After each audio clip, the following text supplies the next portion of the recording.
¿Qué tal? Buenas noches. Bienvenidos a Espiral. Este es nuestro segundo miércoles de debate sobre lo que dicen las plataformas electorales y hemos elegido uno de los temas que yo supongo es de lo más sensible para la viabilidad del país, para la mayoría de los padres de familia, de los futuros profesionistas mexicanos. Me refiero a la educación. ¿Qué dicen las plataformas con respecto al tema educativo? Y hemos invitado al director general de Mexicanos Primero, David Calderón. Bienvenido, me da mucho gusto tenerte aquí. Encantado, Justamente Ricardo. para que seas testigo de análisis de lo que van a decir en un momento los representantes de los distintos candidatos y de la candidata. Pero antes me interesaría preguntarte a ti, ¿cuáles son los temas que no pueden, de los cuales no se pueden escapar estos debatientes de hoy en la noche en materia educativa?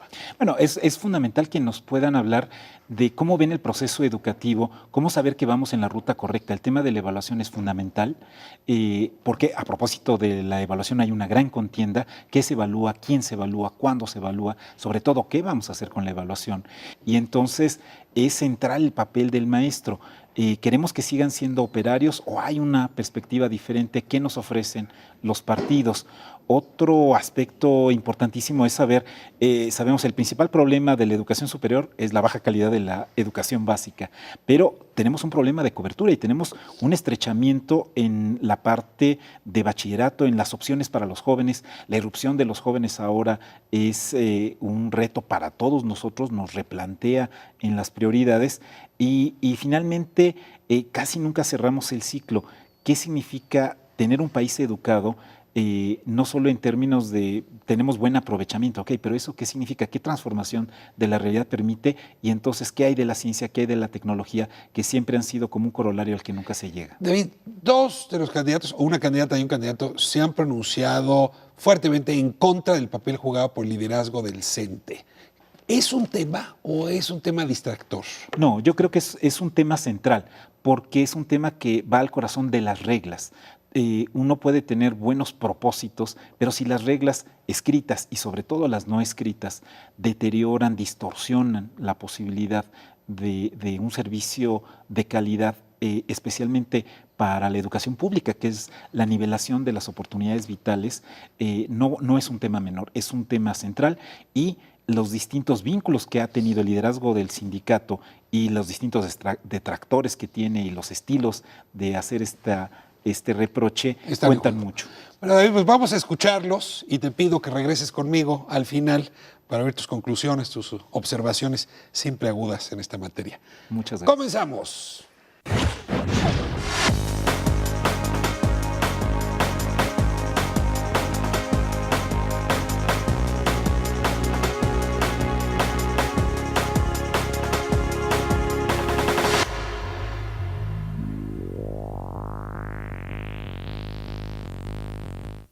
Pues comenzamos nuestra segunda mesa de debate sobre las plataformas hablando de educación y bueno, tenemos un representante por cada una de las opciones electorales que hay en esta contienda. A la presidencia les doy la bienvenida y les pido que como es tradición aquí en Espiral se presenten. Jorge Santibáñez, comenzamos con usted.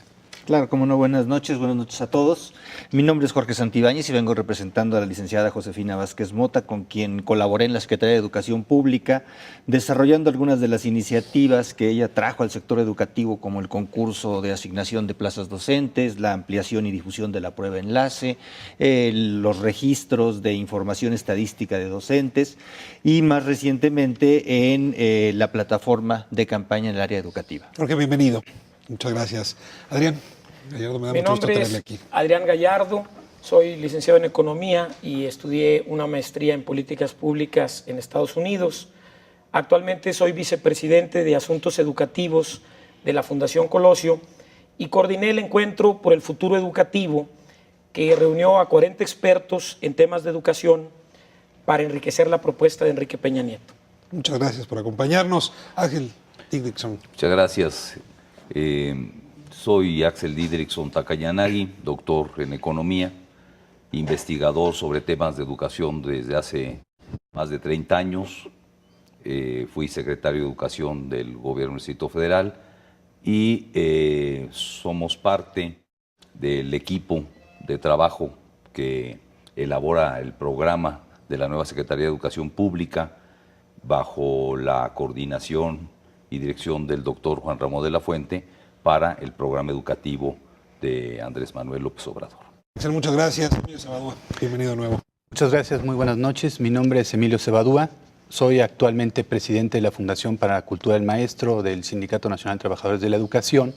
Vengo representando a Gabriel Cuadri, candidato a la presidencia de la República por el partido Nueva Alianza.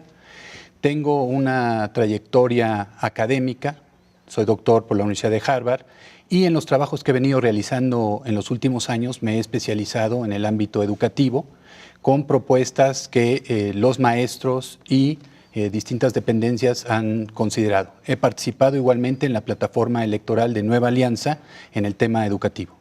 Déjenme lanzar la primera pregunta y van a tener, digamos, hasta 2 minutos para fijar una suerte de diagnóstico sobre por qué la educación en México, sobre todo la básica, en su desempeño dentro de las aulas, está mal valuada. Es decir, tanto exámenes como PISA o como Enlace y las distintas pruebas que se van haciendo nos van dejando insatisfechos con el logro académico en clase. Comenzamos, Adrián, con usted. Gracias. Para Enrique Peña Nieto hay temas para competir en la democracia y temas para construir. Y precisamente el tema de la educación es un tema que a todos nos obliga a construir con altura de miras, pensando en el futuro de nuestros hijos y no en el futuro de los políticos. Sobre esa base, nosotros identificamos 3 retos fundamentales en la educación. El primero, que tiene que ver con la calidad, y la asociamos a que hoy tenemos la escuela al servicio de la burocracia y no la burocracia al servicio de la escuela. El primer gran cambio que requiere este país es poner a la escuela en el centro del proceso educativo y el segundo, al maestro como el actor central del proceso de enseñanza. El segundo gran aspecto tiene que ver con la pregunta de si los niños y jóvenes en México están aprendiendo las habilidades y capacidades, aptitudes que requieren para la sociedad del conocimiento del siglo XXI. Y la respuesta es que no, en gran medida porque tenemos un sistema educativo rígido, formado con paradigmas del pasado que no se actualizaron a las necesidades del presente. Tenemos también un grave reto de la equidad. Hoy los niños entre 4 y 17 años van a la escuela y ha habido avances muy importantes en cobertura en primaria, pero tenemos más de 2 millones de niños y jóvenes que están excluidos del sistema. No estamos garantizando igualdad de oportunidades en el acceso, en la permanencia, en el egreso y en el logro educativo. Y lo más grave es que esa exclusión y esa desigualdad tiene un sesgo cargado a las familias de hogares y a los niños de hogares más pobres. Axel. Lo que ha faltado es una política educativa. En el diagnóstico que puede realizarse en serio con los componentes que representan una visión de Estado, lo que hemos tenido en los últimos años, par de sexenios en lo particular, es la falta de una política educativa articulada. La ACE, la Alianza para la Educación, no es una política educativa, fue una alianza política entre el sindicato y la burocracia de la Secretaría de Educación Pública y el gobierno federal, que no ha podido articular lo que significaría incidir en los aspectos fundamentales del proceso, de la transformación del proceso educativo. Me refiero al currículum, me refiero a la formación y profesionalización del docente, me refiero al mejoramiento de la infraestructura, me refiero a las condiciones sobre las cuales ocurre la calidad desde el plano del valor social de los conocimientos dentro de los paradigmas contemporáneos que centran el actor principal en los estudiantes, el desarrollo de una política de Estado en materia de producción y transferencia de conocimientos, uso y manejo de las nuevas tecnologías, etcétera. Es decir, conjunto de elementos que no se han podido articular porque ha prevalecido intereses políticos, gremiales, económicos, por supuesto, que han hecho de la educación ocurrencias, modas,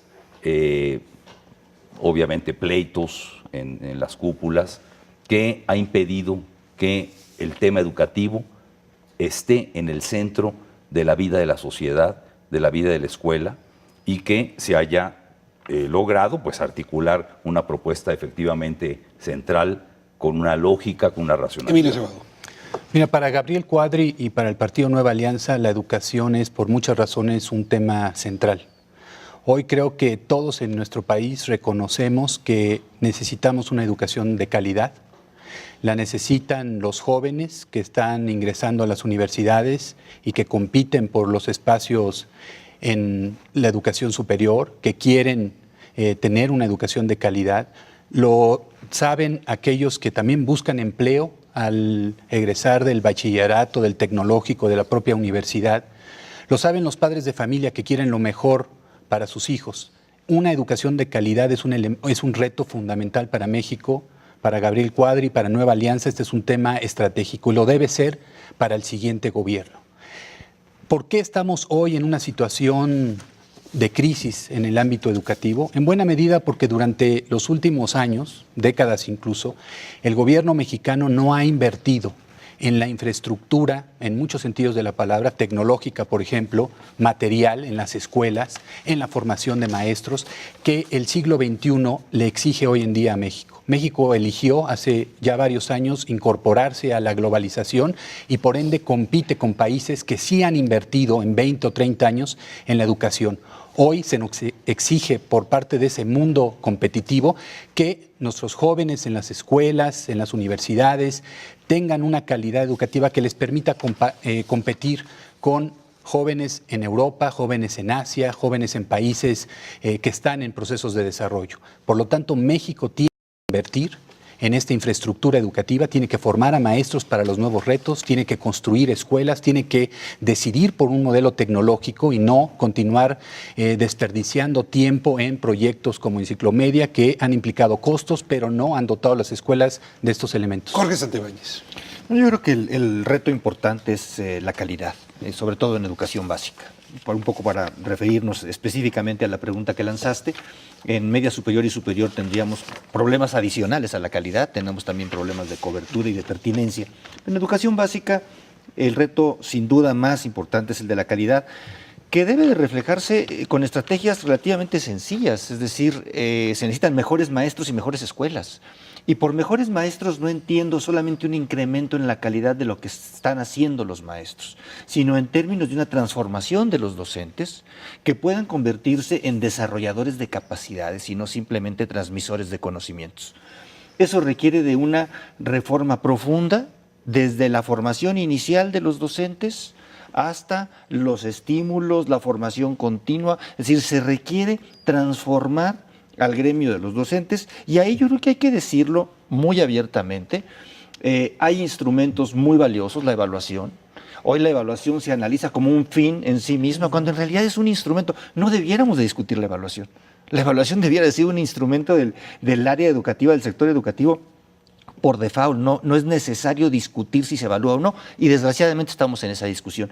Y eso me lleva quizá al punto que me parece central en educación básica. Hay una sobrepolitización del subsistema de educación básica que ha impedido cualquier cambio profundo. Y hasta que esa sobrepolitización, en el sentido negativo, no juegue otro papel y no se redimensione y no ocupe el espacio que corresponde a la defensa gremial de las condiciones de trabajo, que es perfectamente válido, pero que no invadan los espacios de calidad educativa. La evaluación se ha vuelto la política más atendida, digamos, en los últimos años. Yo sí quisiera preguntarles, evaluar en efecto hacia dónde, para qué y cuál sería la toma de postura de sus candidatos frente al tema hoy tan célebre de la evaluación. Nos vamos a corte y regresamos. Quédese con nosotros, seguimos en Espiral.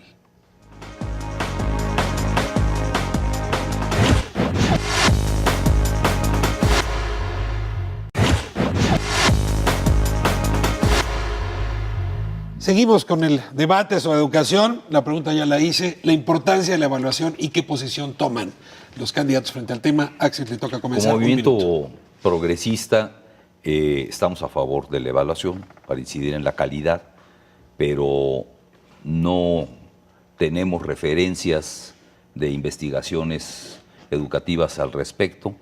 que demuestren que las evaluaciones tipo estándar, como las que están aplicando en Enlace, incluso PISA, o la que se quiere hacer de universalización de la evaluación para el docente, estas pruebas estándares de llenado de bolitas basadas en la memorización, representen un impacto positivo para el tema de la calidad educativa. No es así. La evaluación la podemos realizar de manera puntual para ir definiendo problemas fundamentales, pero este tipo de evaluaciones estándares que no toman en cuenta los contextos tan diferentes que existen en nuestro país, no sirve para nada. Bueno, ciertamente Nueva Alianza ve bien e impulsará la evaluación de los maestros y la evaluación de los distintos componentes del sistema educativo. Es fundamental que nuestro sistema educativo sea evaluado, sea medido, pueda ser comparado en base a criterios objetivos. Pero como bien dice Axel, es necesario que esta evaluación esté ligada a una política educativa integral y de largo plazo. No se puede evaluar por evaluar y mucho menos se puede, como se ha hecho actualmente, politizar el tema de la evaluación y utilizar como instrumento para golpear a los maestros. Debemos usarlo como un medio para lograr enriquecer y definir una política educativa de la que se ha carecido, de tal manera que la evaluación se ha vuelto prácticamente un fetiche. Parecería que todo gira en torno a la evaluación, se ha politizado, ha generado conflictos artificiales y lamentamos eso. Es necesario que regrese a sus orígenes técnicos. Jorge Santibáñez. Bueno, para Josefina Vázquez Mota la evaluación no es una propuesta ni una promesa. Ella, que fue la secretaria de Educación, que impulsó la evaluación de todos los actores del sistema educativo de manera muy decidida. No estamos hablando de teoría, estamos hablando de hechos. En esa lógica, la evaluación, y regreso a la primera intervención, la evaluación no es un fin en sí misma. Si se ve como un fin en sí misma, si se evalúa por evaluar, por exhibir, evidentemente es una mira muy corta para la evaluación. La evaluación debe de servir para mejorar. Es esencialmente un instrumento de mejora. Y perdón, pero lo que sucede es que esa sobrepolitización ha impedido que trascienda la evaluación y se transforme en un instrumento de mejora. Que a partir de la evaluación se diagnostiquen las deficiencias de un centro escolar, de un director, de un profesor, y que entonces su formación responda a lo que se está detectando en la evaluación. Nos hemos quedado, por desgracia, fue un gran Jorge, paso. Claro. Adrián Gallo. Gracias. El Foro Económico Mundial, entre 142 países, ubica a México en el lugar 21 por cobertura de educación primaria, pero en el lugar 121 en calidad de la educación, por abajo de países, con todo respeto lo digo, como Uganda, Nigeria o Jamaica, cuyo grado de desarrollo es mucho menor a México. Y en ello juega un rol central la evaluación. Difícilmente podemos mejorar lo que no se puede medir, pero coincido con Jorge, la evaluación es un medio, no un fin en sí mismo. ¿Un medio para qué? Para mejorar la calidad y más aún para mejorar el aprendizaje de los alumnos. Tenemos el compromiso de formar niños y jóvenes para la vida, para el trabajo y para la convivencia, y la evaluación es un instrumento que nos permite ubicar cómo elevar ese nivel de aprendizaje de los niños y jóvenes. Vamos a la réplica frente a esta pregunta, y yo sí quisiera pedirles que aborden lo que varias de las plataformas traen, que es transformar al Instituto Nacional de Evaluación Educativa en un órgano autónomo. Está también la propuesta de crear un sistema nacional de indicadores alrededor de la educación. Emilio Cebadúa, comienza la réplica, 30 segundos. Bueno, ya Nueva Alianza, sus diputados han presentado e impulsado una iniciativa de ley justamente para, como tú mencionas, dotar de plena autonomía al Instituto Nacional de Evaluación Educativa. Es fundamental que la evaluación, como se ha comentado aquí, sea un instrumento técnico, objetivo, sin cariz político, que no esté orientado a golpear a los maestros, a evidenciar a las escuelas, a poner presión sobre los padres de familia. Necesitamos un Instituto Nacional de Evaluación Educativa que ya existe plenamente autónomo. Jorge Santibáñez. Bueno, yo coincido, la evaluación tiene que ser desarrollada por un organismo autónomo, plenamente autónomo, como mencionaba Emilio. Pero la evaluación es un proceso. Es decir, a mí lo que me parece un discurso y una estrategia muy equivocada es que se planteen situaciones que hasta que no ocurran, entonces no podemos dar un paso en la evaluación. Y me parece que es una estrategia equivocada, porque de hecho hay muchas evaluaciones en el sistema educativo mexicano que ya se dan. Entonces, ¿por qué aceptarlas para una finalidad y rechazarlas para otra? Adrián Gallardo. No digo, yo creo que compartimos la necesidad de autonomía y de enriquecimiento con expertos de perfil ciudadano en el tema de la evaluación y del instituto. Lo que llama la atención es por qué en los últimos años, si se tiene esa bandera, no se llevó a cabo. Creo también que debemos establecer un sistema de evaluación y más aún una cultura general de evaluación con rendición de cuentas. Axel. Totalmente de acuerdo con la autonomía y ciudadanizar el Instituto de Evaluación Nacional con una fuerte presencia de la sociedad para desarrollar efectivamente criterios, valores respecto a lo que es la calidad. Pero nosotros pensamos que en el nuevo gobierno que encabeza Andrés Manuel López Obrador, este tipo de evaluaciones estándares que ya están absolutamente rechazados, se van para afuera. Voy a la siguiente pregunta. No sabemos el resultado de algunas variables, pero de otras sabemos suficiente. La variable principal para mejorar el logro académico es el docente. Todos los estudios en todos los países lo prueban. A mayor profesionalización, capacitación, herramientas para el docente, mejora el conjunto del sistema. Y aquí viene la pregunta, ¿cuál es la propuesta que tienen sus candidatos o candidata justamente para profesionalizar al docente en un paso mucho más acelerado al que hemos seguido en las últimas décadas, me atrevería a decir? Jorge Santibáñez. Efectivamente, no hay sistema educativo que sea mejor que sus maestros. Ese es el techo. Y en esa lógica los maestros juegan un papel central. ¿Qué hay que hacer? Acompañar toda la carrera docente, toda la trayectoria de un maestro, que es larga, porque es una carrera longeva y además estable. Un maestro, contratas a un buen maestro y tienes un buen maestro 40 años, contratas a un mal maestro y tienes un mal maestro 40 años. Entonces hay que alinear todas las etapas que son muy distinguibles con la calidad.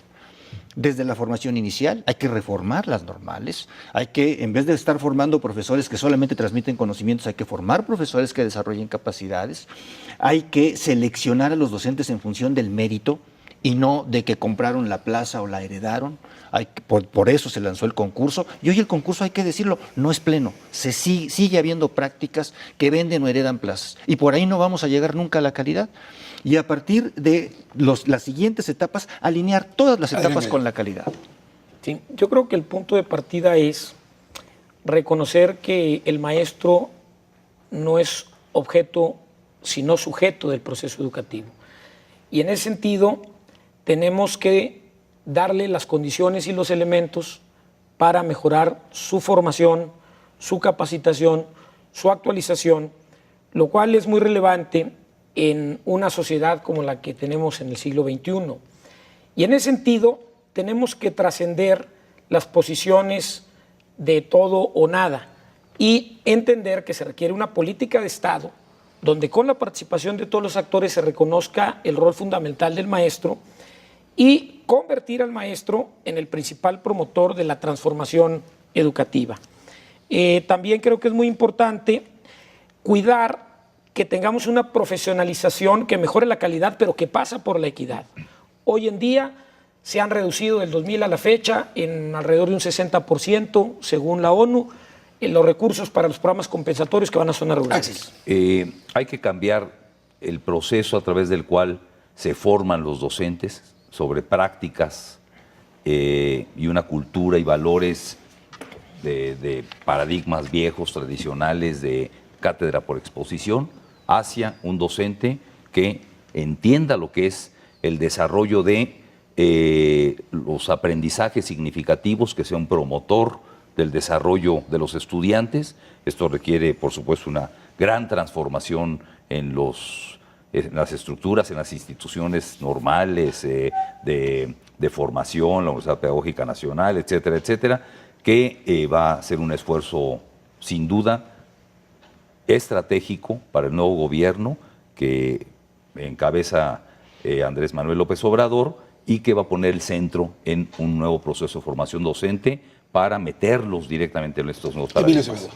Mira, Nueva Alianza, por supuesto que se reconoce que el elemento fundamental de un proceso educativo de calidad es el papel que pueda desempeñar un maestro. Sin embargo, saberlo y reconocerlo no contribuye demasiado. El proceso educativo es intensivo en capital humano. Los maestros llevan a cabo la mayor parte de las tareas educativas con o sin recursos. Sin embargo, el gobierno mexicano no ha invertido en su formación. El presupuesto de la Dirección General de Formación Continua de la SEP se redujo en un 30% del año pasado al actual año. No ha habido una inversión en formación de maestros, a pesar de que reconocemos, como tú dijiste, que ese es el eslabón fundamental. Hay que invertir en la formación de maestros. Están todos de acuerdo, tienen sorprendidos. Parece que este país ya tiene política de Estado. Gane quien gane, parece que no hay grandes diferencias. Y sin embargo, déjame provocar. Sabiendo esto, la importancia del maestro, lo supo Inglaterra a finales del siglo XIX y estableció una carrera profesional para el maestro. Lo supo Francia a principios del XX. Todos los países lo han hecho. ¿Por qué en México no construimos una carrera profesional seria, bien invertida para nuestros docentes? Adrián, comenzamos con usted. Gracias. Hay que ubicar que la gran prioridad de las últimas décadas en materia de educación básica se centró en ampliar la cobertura. Y hay que reconocer que hay un logro muy importante, sin desconocer los retos que decía Jorge, que hay de falta de cobertura en educación media y sobre todo en superior. Y eso provocó que se descuidaran los temas de aprendizaje y de calidad, que tienen que ver todo, como aquí se ha dicho, con el papel del maestro y con las condiciones del maestro. Axel. Bueno, aquí el gran problema es que hemos tenido un sindicato que controla a los docentes, que ha polarizado la labor, que tiene una política de bajas condiciones para su desempeño y que no tiene claridad respecto a lo que significa la transformación más importante de la educación en manos del docente como investigador y como Emilio profesor. Acevedo. Bueno, justamente al revés de lo que dice Axel. Gracias a que tenemos maestros comprometidos con la labor docente, a pesar de la escasez de recursos, de la precariedad con la que muchos maestros tienen que dar clases en todos los rincones del país, se ha logrado extender la cobertura educativa en el país para todos los mexicanos a nivel primaria y se ha logrado mantener un sistema educativo del que muchos padres de familia y muchos de nosotros estamos orgullosos. Sin embargo, hay mucho que hacer ahora. Jorge Santibáñez.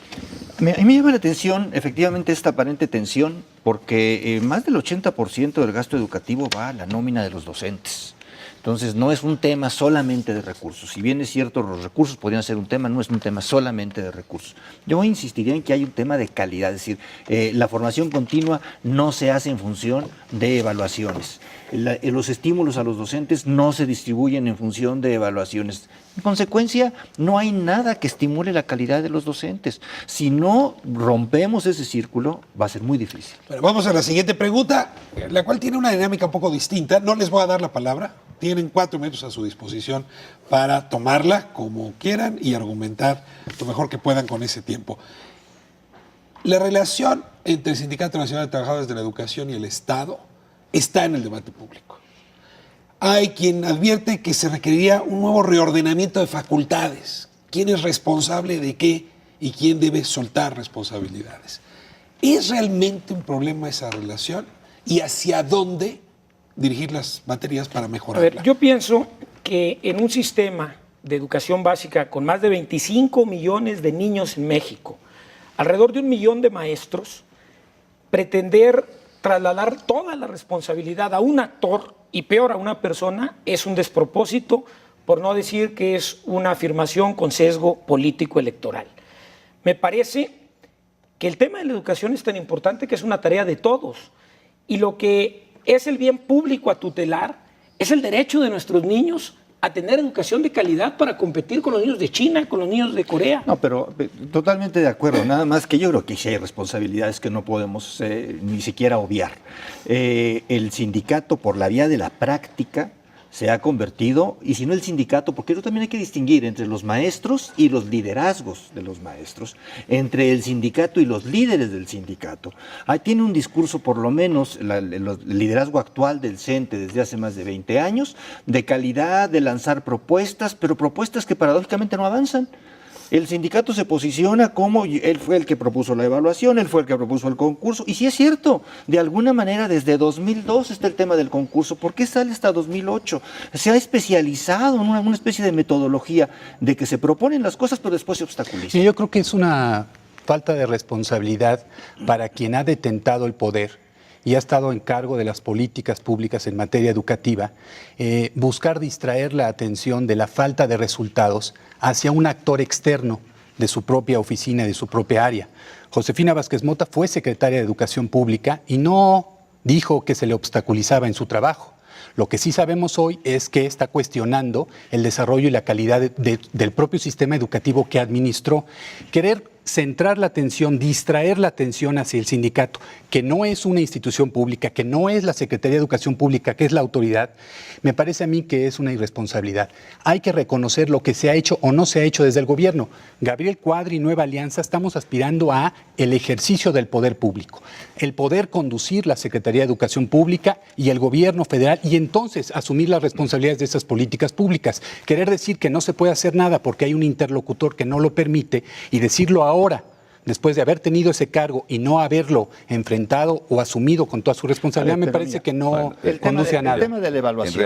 En realidad, el problema no es ni el sindicato, ¿no?, ni las torpezas en la Secretaría de Educación Pública, sino esa imbricación que se ha dado durante estos años entre ambos actores, incluso familiarmente, llevándose todos los recursos para la sociedad, para quien ha estudiado el tema educativo. Esta simbiosis atípica, como la denominó Bernard Muñoz, el relator de Naciones Unidas, ha resultado una verdadera lacra para la falta de perspectiva de tanto en calidad como en cantidad del sistema educativo nacional.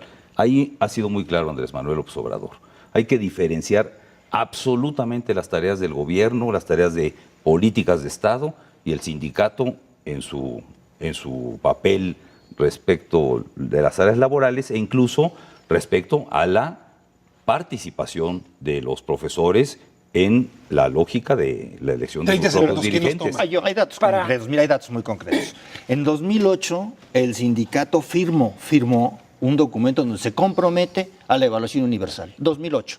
En 2011 se vuelve a presentar frente al presidente. Y en 2012, en marzo, se firman los lineamientos para la evaluación universal y de repente, súbitamente, pero el tema en abril no o es mayo, que firme el sindicato, sino si el gobierno tiene la capacidad de ejercer su autoridad, que por obligación tiene que asumir. Y más allá de las discusiones, con todo respeto para el sindicato, no se puede rehuir, como lo ha dicho Enrique Peña, el ejercer la autoridad que el Estado tiene en materia educativa y el responsable es el Estado mexicano. Se nos fue el tiempo, regresamos un momento, se empieza a poner muy sabroso el debate. Les agradezco su experiencia y su inteligencia puesta en esta mesa. Quédense con nosotros, seguimos en Espiral.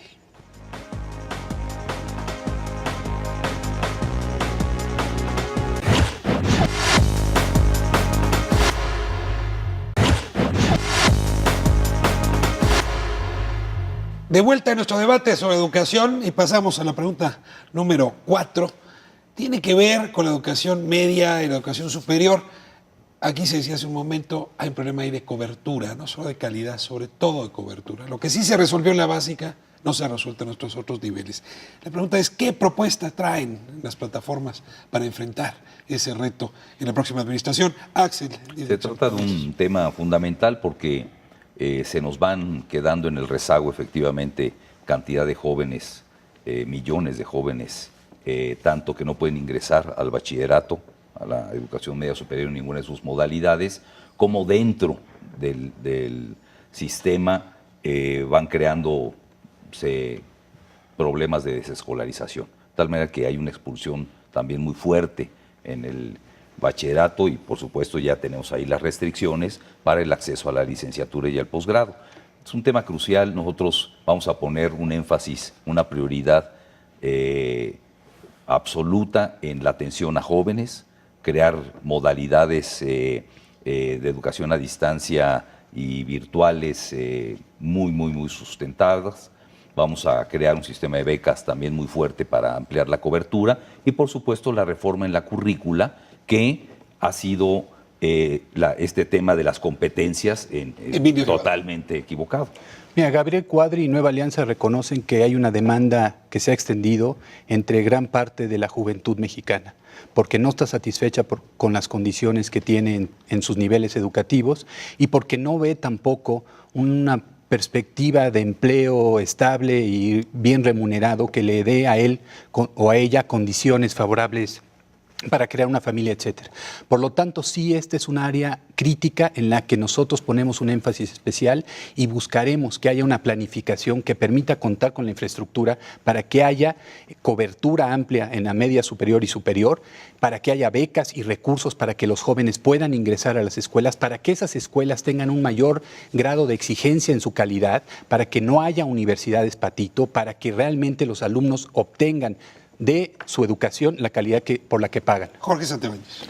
Bueno, efectivamente hay un tema de cobertura, como bien mencionas, en la educación media superior alrededor del 65% de los jóvenes están cursando la media superior, el otro 35% no está, y en el caso de educación superior el 35% de los jóvenes están estudiando y el otro 65% no está.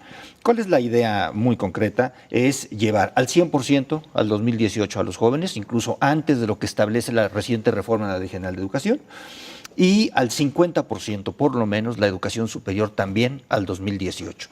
Pero precisamente no hay que hacerlo con los errores de calidad con lo que se hicieron la ampliación de la cobertura en la educación básica. Tiene que ser esta ampliación de cobertura basada fundamentalmente en dos principios que son en estos niveles muy importantes: la calidad y la pertinencia. El compromiso de Enrique Peña ha sido muy claro de cumplir con el mandato de ofrecer al 100% de los jóvenes que demandan educación media superior en el país y también incrementar de 2,5 a 4 millones la matrícula de jóvenes en educación superior. Aquí es muy grave porque estamos prácticamente con una cobertura de la mitad de lo que tienen otros países de América Latina misma.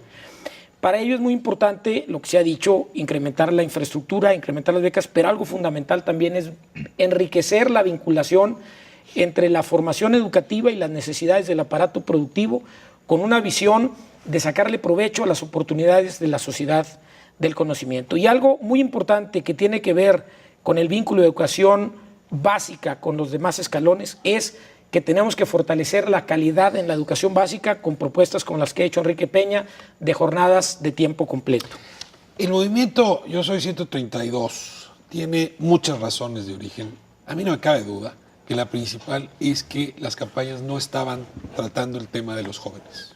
O sea, ese asunto no se estaba discutiendo y es probablemente el más importante. Les rogaría, si quieren hacerlo, que en la réplica abordaran esa vinculación. Un estallido social de jóvenes frente a una falta de oportunidades. Bueno, yo creo que inclusive... Le toca a Emilio Cebadúa.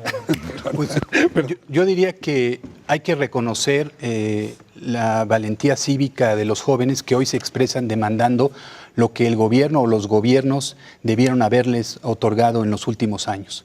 Condiciones no solamente dentro del bachillerato, dentro de los tecnológicos, dentro de las universidades, sino también en el contexto laboral y social y cultural al que salen cuando egresan de sus estudios. Es fundamental que haya un compromiso con los jóvenes, Nueva Alianza lo tiene.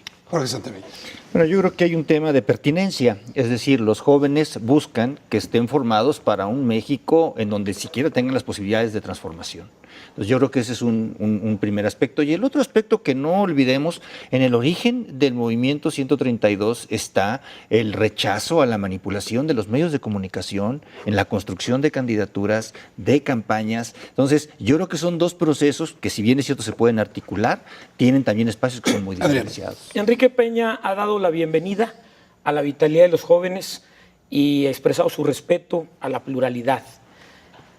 Aquí lo importante es ir a la raíz de esas manifestaciones y tiene que ver con que el saldo de estos 12 años de Acción Nacional es que hemos generado 7.3 millones de jóvenes que no estudian ni trabajan y habría que ver la responsabilidad de los gobiernos del Distrito Federal en este tema porque casualmente es en el Distrito Federal la cuna de este movimiento que, repito, es bienvenido. Más allá de lo que se pueda decir de que qué bueno que llegaron y los jóvenes por fin están ahí, hay dos temas que ellos han destacado. Uno, estar en contra del regreso del PRI y estar en contra de lo que ha provocado en muertes, miles, miles y miles, este gobierno del PAN. Han dicho, hay un voto libre, hay un voto consciente, pero en lo particular, este movimiento se define desde los jóvenes y los universitarios en contra de estos dos partidos. Necesitaremos más tiempo para estos debates. Paso a un tema que en el Instituto Politécnico Nacional, en 11 TV México, es muy importante: ciencia y tecnología. Es el tema en materia educativa que siempre se va al último nivel. ¿Cuándo se formulan presupuestos? ¿Cuándo se construyen instituciones? ¿Qué política de ciencia y tecnología tienen propuesta en sus plataformas? Jorge Santibáñez. Primero, incrementar la inversión en ciencia y tecnología. Efectivamente, México invierte muy poco. La propuesta de Josefina Vázquez Mota es llevar al 1% del PIB la inversión en ciencia y tecnología.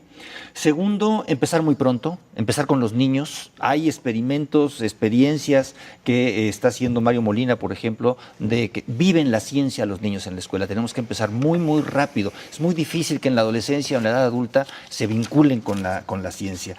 Tercero, hay que respetar los principios básicos de la investigación científica, la autonomía, la libertad de investigación, la libertad de cátedra, pero también hay que vincularlo con el sector productivo. El sector productivo tiene que invertir más en ciencia. Son muy pocas las empresas mexicanas que están desarrollando de capacidades científicas. Y la propuesta de Josefina Vázquez Mota es crear fondos y estímulos para que las empresas también desarrollen ciencia, como ocurre en los países que han tenido un impulso importante en el desarrollo de la ciencia. Adrián.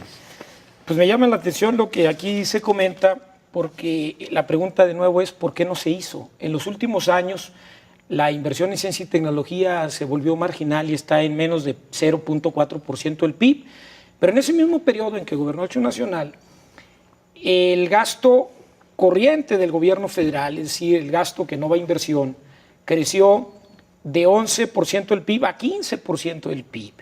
De manera que, pues suena muy bien en el discurso, pero no se ha llevado en los hechos. Enrique Peña propone triplicar la inversión en ciencia y tecnología, construir un auténtico sistema nacional de innovación vinculado a las necesidades productivas y que sea un gran puente entre la educación y la sociedad del conocimiento en el terreno productivo, y también fortalecer las labores de investigación y de estudios de posgrado con apoyo y subsidios públicos. La gran concentración de investigadores está en las universidades públicas.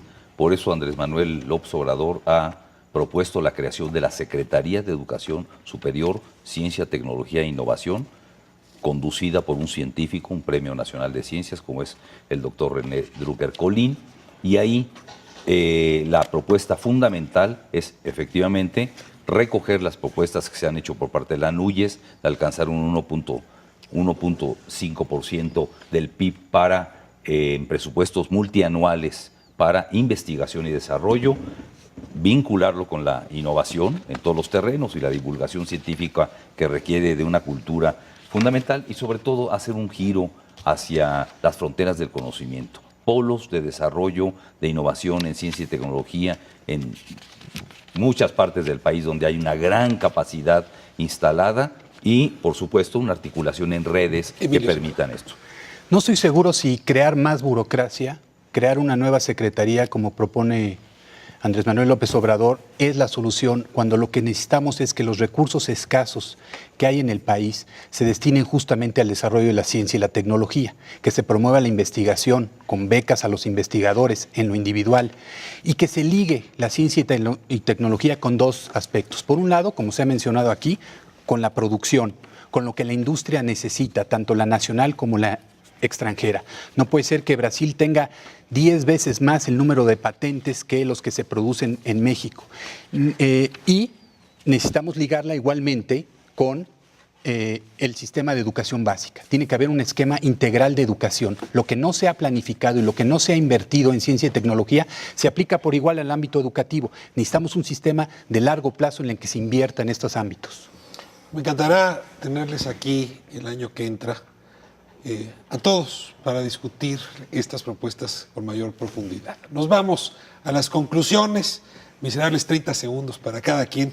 Espero que puedan dejarnos un buen argumento, incluso diría con buen sabor de boca en la despedida, hacia una política de Estado, donde las partes puedan unirse, como un poco ocurrió hoy, hacia una misma política de educación. Adrián Gallardo, comenzamos con usted. Sí, simplemente reiterar que no es con más burocracia, sino con más eficacia, como se puede recuperar el papel estelar de la ciencia y la tecnología en el desarrollo. Los gobiernos surgidos del PRD, por ejemplo, en el Distrito Federal, se pueden dar el lujo de pensar en más nómina, en más inversión improductiva en burocracia, porque no le ponen un solo peso a la educación básica del país. Todo lo paga la federación. Axel. Bueno, porque nos han impedido hacer la descentralización y yo estuve metido en eso. O sea, no necesitamos más burocracia, necesitamos centralidad en la acción de la política de Estado. Porque lo que se ha provocado en los últimos gobiernos ha sido una dispersión, fragmentación, desarticulación de las capacidades instaladas que tenemos en las universidades, en los centros e institutos de ciencia y tecnología, y lo que necesitamos es, no eso, hacer crecer una burocracia tremenda, sino centralidad en la política de Estado. Bueno, yo creo que el ciudadano, el votante que va a acudir a las urnas el 1 de julio, tiene varias opciones y debe evaluar su voto con detenimiento. Va a elegir a un presidente de la República y debería votar por Gabriel Cuadri, pero también va a votar por el tipo de educación que quiere. Y el voto por Nueva Alianza dará un compromiso, una fuerza social en respaldo de una educación por calidad. Jorge Santibáñez. Bueno, el sistema educativo mexicano tiene, y creo que has dejado muy claro en la mesa, un reto de calidad en la educación básica, esencialmente, un reto de cobertura, pertinencia y calidad en la educación media superior y superior, y un reto de inversión en ciencia y tecnología. Todos esos procesos requieren de la despolitización del sistema educativo mexicano. Le agradezco muchísimo esta participación muy sana para el debate democrático. Aquí es donde uno se da cuenta que los mexicanos tenemos miras bastante más elevadas de las que aparecen de vez en vez a ras de suelo. Insisto con la invitación, nos vemos el año que entra y usted no se vaya, que tenemos todavía un cierre, como lo prometimos con David Calderón, justamente para resumir algunos de los puntos que aquí se discutieron. Vamos con David. Pues David, ya los viste, pareciera que no hay diferencias entre ellos, casi te diría que tenía 4 subsecretarios del mismo partido gobernando la SEP. ¿Tú notaste alguna diferencia? Un poco como... Sí, yo creo que noto la diferencia, pero también celebro la coincidencia. Me parece que no es casual, me parece que nace de la gravedad de la crisis educativa, nace de un lenguaje compartido que en la atención de los distintos actores y sobre todo yo creo que en la emergencia de la sociedad civil ha permitido tener al menos los puntos focales más compartidos. Y se nota también, por ejemplo, en el tema de la profesionalización de los maestros. Si es un asunto más de concepto, más de cultura de los maestros, o si es un tema más de recursos, oportunidades. Entonces, me parece que también ahí hay una distinción. Es decir, se busca en los maestros encontrar esta invitación a un nuevo tipo de profesional o más bien, como diciendo, ya están listos, solo basta poner mejores elementos. La referencia a los padres fue episódica, el tema de la sociedad... No, ninguna, nunca hablaba de los padres. Sí, se mencionó, sí, los padres, lo que puede ser interés de los padres o algo por el estilo, pero... no hay una invitación franca, digamos, a la participación de los padres y menos aún a la sociedad civil organizada, a otras dimensiones como los colegios de los profesionales.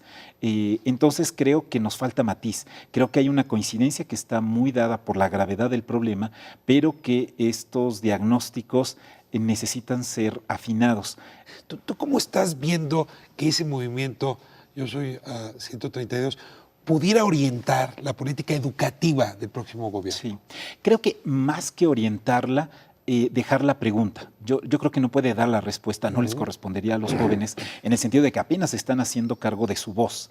Entonces, esperar de ellos dirección es invertir los papeles y no por paternalismo, sino es darles demasiado peso cuando sencillamente nos están marcando una extrema necesidad. Creo que todos debemos aplicarnos, creo que van a ser muy exigentes en ir desechando respuestas parciales, no les convencen las respuestas a medias y lo veo como una gran esperanza. Se señala la politización como un problema serio. ¿Tú ves posible que este consenso lleve a expulsar ese exceso de politización? Creo que Y es... yo diría grilla, para Sí, sí, ponerlo, sí, porque sí, politización todavía es elegante, grilla. Sí, sobre sí, sí. educación. Sí, creo que hay una conciencia de que procesos no educativos han saboteado mejoras educativas. Creo que también hay esta conciencia de Asuntos ajenos a la educación. asuntos ajenos a la educación. Y en este distribuirse las culpas, que ha sido también una cierta dinámica, pero ustedes empezaron antes, pero ustedes les siguieron, sí, pero ustedes los defienden, y nosotros sí los quitaremos, ¿no? Haciendo un resumen muy rápido. Creo que de nuevo, se deja todavía en cuestión el tema fundamental, porque los maestros no tienen un servicio profesional de carrera. Eso... Creo que esa referencia, algunos la pescaron, pero de nuevo también insuficientemente. Pues nos vamos, David, y bueno, te seguiremos invitando. La verdad es que sí eres una de las voces que mejor va ilustrando y mejores mapas va ofreciendo para leer este tema de la educación. Te agradezco muchísimo que hayas estado aquí en Espiral. Muchas gracias a ti. También usted, que nos haya acompañado. 11 de México, lo espera el próximo miércoles, 9:30. Gracias por habernos permitido entrar a sus hogares.